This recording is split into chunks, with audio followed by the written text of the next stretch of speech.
Welcome to This Explainer. Sometimes global events move fast, but this one was absolute whiplash. Today, we're dissecting a monumental peace agreement that literally fell apart before the ink was even dry. Get ready for a forensic breakdown of the June 2026 geopolitical crisis in the Strait of Hormuz. And we're going to look at the strategic, military, and economic layers of a conflict that absolutely shook the globe. Okay, let's dive right into this.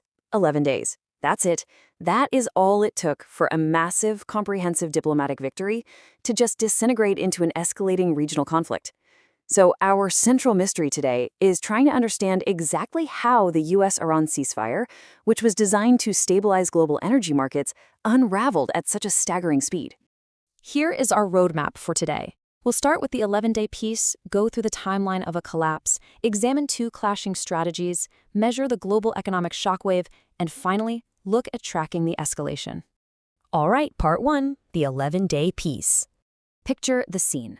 The stakes are incredibly high, the world is on edge, and on June 17, 2026, we get a baseline of real optimism. The Islamabad Memorandum of Understanding, mediated by Pakistan, was remotely signed. Now, this was a 14-point agreement meant to immediately end a 12-day war that had already severely disrupted global energy markets. The goal here was simple: stop the fighting and restart the shipping. And this MOU was, frankly, super ambitious. We're talking an immediate end to military operations on all fronts, toll-free passage through the strait, and a strict 60-day window for nuclear negotiations. In exchange for all that, the US was supposed to lift naval blockades, ease oil restrictions, and facilitate a massive $300 billion reconstruction fund. But as we'll see, deep structural flaws and totally differing interpretations pretty much doomed this from the start. Which brings us to part 2, timeline of a collapse. Let's actually map this out day by day, because the friction started almost immediately. By June 23rd, the United Nations steps in and proposes maritime evacuation corridors. Well, Iran viewed this bypass of their direct coordination as a blatant violation of their sovereign rights over the waterway. And by June 25th, this diplomatic friction turned kinetic. An Iranian drone struck the Singapore-flagged cargo ship MV Everlovely. The very next day, U.S. Central Command executed proportional retaliatory strikes on Iranian coastal radar and drone sites just to try and reestablish deterrents. But guys, the timeline sharpens drastically from there. Also on June 26th, a totally new trilateral framework was signed involving the US, Israel, and Lebanon. Viewing this as a massive betrayal, Iranian forces struck another commercial tanker, the MT Kiku, on June 27th. Then, the US launched a broader second wave of strikes in the Sariq and Kashmir areas. And by June 28th, the localized maritime conflict exploded into a regional theater, with Iran's Islamic Revolutionary Guard Corps launching direct strikes on sovereign GCC territories, actually hitting US bases in Kuwait and Bahrain. Okay, part 3, two clashing strategies. Now, what's really interesting about this is why things fell apart so fast. The hidden tripwire was right there in the text. Look at this. The Islamabad MOU explicitly promised a termination of operations on all fronts, including in Lebanon. But just days later, that trilateral framework aimed to actively disarm Hezbollah. So Washington views this new framework as absolutely necessary for securing Israel's northern border, while Tehran views the exclusion of Hezbollah as an existential threat and a total bad faith breach of the ceasefire. To really grasp the military tit-for-tat here, we need to talk about A2/AD, which stands for Anti-Access/Area Denial. Think of it like an invisible, high-tech fence. CENTCOM's tactical objective during their retaliatory strikes wasn't to start some uncontrollable ground war. It was to systematically degrade Iran's A2/AD network.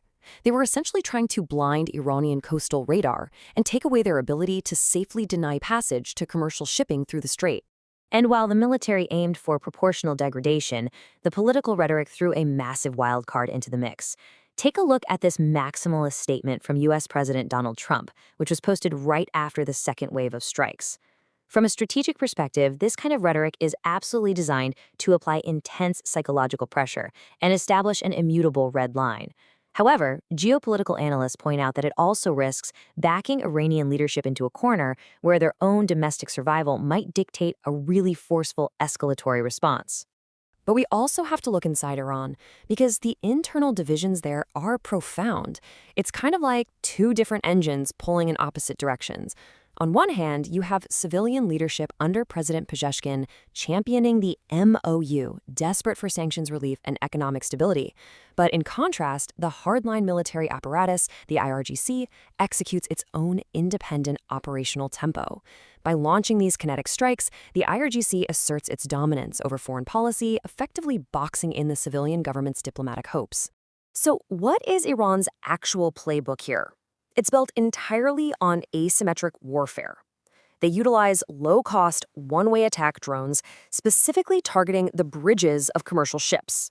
The goal here is to weaponize the maritime choke point, throttle global energy supplies, and assert their sovereignty, all while meticulously avoiding a full-blown conventional naval confrontation with the U.S. Navy. Which brings us to part 4, the global economic shockwave. So, the crucial point is, how does this military chess match actually hit your wallet? Well, the maritime industry practically hit the panic button. Organizations like BIMCO demand empirical safety assurances, not just signed pieces of paper. The Joint Maritime Information Center elevated the threat to substantial, which instantly spiked war risk insurance premiums. Commercial tanker operators rely on hard data, right? When drones hit ships on consecutive days, the supply chain simply halts, causing an immediate, massive operational paralysis. And that paralysis comes with a huge price tag, $120. Financial analysts project that if the Strait of Hormuz effectively recloses due to this collapse, Brent crude could rapidly spike to $120 a barrel. But the financial risks aren't just out on the water. $400 million. To put that into perspective, that is the estimated damage inflicted by previous Iranian strikes on U.S. bases in the Gulf. With the IRGC once again targeting facilities in Kuwait and Bahrain, the Gulf Cooperation Council faces the absolute nightmare scenario of a wider regional war, heavily damaging their sovereign territories and energy-reliant economies. Visually, the threat to global energy prices looks like this. We're talking about moving from a pre-war baseline of $72 a barrel up to a revised forecast of $86, all the way up to a Scenario C collapse at $120. A shockwave of this magnitude presents central banks worldwide with a really severe dilemma: spiking energy-driven inflation right alongside demand-side economic weakness. Finally, part 5, tracking the escalation. In a situation that is moving this fast, minute by minute, how do institutions actually keep up? Honestly, waiting for secondary reports is just too slow. They use critical primary intelligence pipelines. You need UKMTO and JMIC for maritime advisories as they happen. You need US CENTCOM for military confirmations, Iranian state media like IRNA to track strategic intent, and of course, the financial markets themselves act as a real-time gauge of geopolitical risk. And multinational bodies are definitely watching closely. But as we can see from this stark warning from UN Secretary General Antonio Guterres, their role is unfortunately pretty limited. While the UN and the EU uniformly condemn the breakdown, they fundamentally lack the hard power mechanisms to actually enforce a broken peace when primary actors choose military escalation.